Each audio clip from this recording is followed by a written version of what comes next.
I'm live. Hi, guys. Well, welcome to our live. This is our third attempt at today's live. And you know what? Third time's a charm. So if you're watching this, thank you so much. I'm just going to say by next week, we will have figured out which tool will let us go live the way we always went live on time.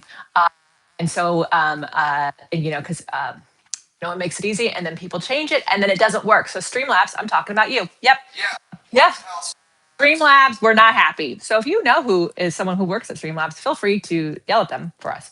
I'm Lesley Logan. We do these lives every single Sunday, usually at 9 a.m. Pacific time. I have been on tour the last couple of weeks, and so we skip those because it's quite hard when the time zones change to make sure we don't fuck it up. So I prefer to yell at Streamlabs than myself. Anyways, today we're going to talk about perimenopause and the Cadillac. But before we get into that, I want to say, hi, Bio, come here. I want to say that if you joined us on our summer tour, we are so grateful. It was so fun to connect with you in person. I truly mean that from the bottom of my heart, Brad. And I had a great time. It felt like the tour went by so fast, and it was 3 weeks. And it was Darla's first tour. Darla is the dog that we rescued from the Nevada SPCA. And just so you know, every time you buy flashcards from us at OPC, we get to donate money to the Nevada SPCA. Last quarter, your flashcard purchases helped us donate enough money to feed 114 animals for a week, which is incredible. 114 animals for 1 week. So thank you so very much. I also want to say that tomorrow I'm talking with the potential Uplift educators, and I'm opening up applications for that program. Uplift is a teacher training program that I've created that people who've studied with me get to teach, which means people who have wanted to become a teacher under me can do that via my educators. Those people went through Elevate, my mentorship program. And so if you want to become a teacher, or maybe you're partially trained and you want to do a comprehensive training to have a longevity in this Pilates career, then go to xxll.co/UWS, xxll.co/UWS. That is where you can get on the wait list. I'll update that every month. By October, I hope to have the first cities to announce where the cohorts are going to be, and potentially around what dates they're going to kick those off by the end of this year, so that you could be in the teacher training program next year. And I'm so excited. It's such a wonderful program. I've been talking about it with other educators in the Pilates space, and they are really excited for what we've created. It's different. It's changing what has been the norm in education. And it's really, truly going to create an impact, not just for the people who go through it, but for the people who get to be taught because of those teachers, like more bodies doing Pilates. So I'm super, super grateful. All right. So let's get into perimenopause and the Cadillac. So I had someone ask, like, what are some great exercise on the Cadillac if you're in perimenopause? And I just want to say is, my ladies who are perimenopausal or older, people are using the perimenopause word as a trend to clickbait you into watching their stuff. What I want to say is Pilates, if you're doing actual Pilates, not Pilates inspired, but actual Pilates from Joe Pilates' systems, every Pilates exercise, provided is appropriate for your body, is great if you have perimenopause. Every single one. That's the short answer to this question. We'll talk about why the Cadillac can be a really great tool, but Pilates is supposed to always be a low impact workout. It means not high cortisol producing.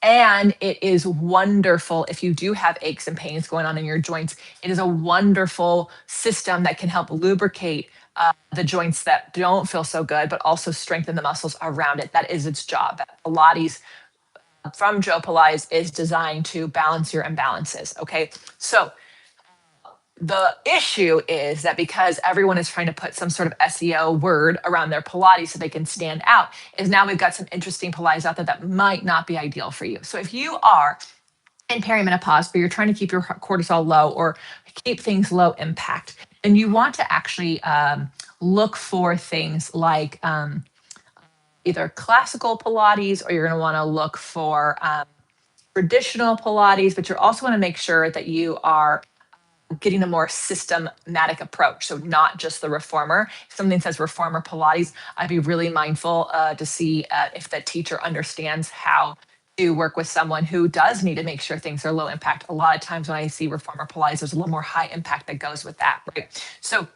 The Cadillac in general is great for everybody. Doesn't matter what state your body is in or age, because the Cadillac actually takes springs and allows those springs to, while you're on a mat, versus on a reformer, it's a moving platform with springs. That can be a bit more advanced. You need to have a lot more connections to make those things feel super good. The Cadillac is a non-moving platform with springs, so it's really more able to meet you where you are. We can make things harder or easier depending on where we put you on the Cadillac. You can do more asymmetrical work for sure. And because there isn't an order, you can take the breaks you need in between the exercises as well. So there's not like a transition that's happening. Of course, on the mat and reformer, you can take all the breaks you want, but there is something wonderfully supportive about the Cadillac and what it can do, so that if you are a perimenopausal woman, you can keep things feeling really nice and supportive, and also keeping that cortisol low. But I just want to reiterate, please don't let people use, there's the most amount of women going through perimenopause right now than ever have. So it's a really hot topic. And I saw, in doing just a couple extra bits of research, it's like, this is an interesting question. I saw all these Pilates classes, like Pilates for perimenopause on the mat, Pilates for perimenopause on the reformer. They're just doing Pilates exercises. So I don't want to sell you on something like that, because if you're doing Pilates that's right for your body, it has to meet you where you are, no matter what is going on or how you're feeling. And what I would also just say is, like, definitely look for classes that are like 30 minutes, because 45 minutes max, but anything that's over 45 to an hour can be, no matter how low impact it is, can be more high cortisol producing, and that can affect your sleep. And so if you look at the classes at OPC, we've been very conscious. The majority of our members and all of our teachers are perimenopause age or older. And so our classes are 30 minutes, and then our monthly classes are 45. But we always believe that finishing is optional. We want you to do the practice that's right for you. And so if you don't want to finish class, then you don't have to, and no one will be the wiser. So you get to be honoring your body. So I hope this just gets you thinking, because I get marketed all these different ads all the time, and they can feel like, oh my God, I need this right now. It's hitting these things. And also they're changing their advertisement for a different group of people. And so really, it's just like, it's just good for people to do. Anything, Brad, from our lovely live viewers at home? Hi, Shields. Thanks for being here so late in the afternoon. All right. Well, I hope that was fun for you.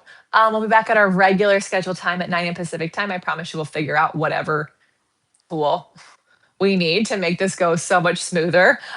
So thank you for your patience today. And we'll announce winter tour locations and dates on October 1st. Of course, we're hitting our East Coast even more on that one. And so we'll catch you then on that. But otherwise,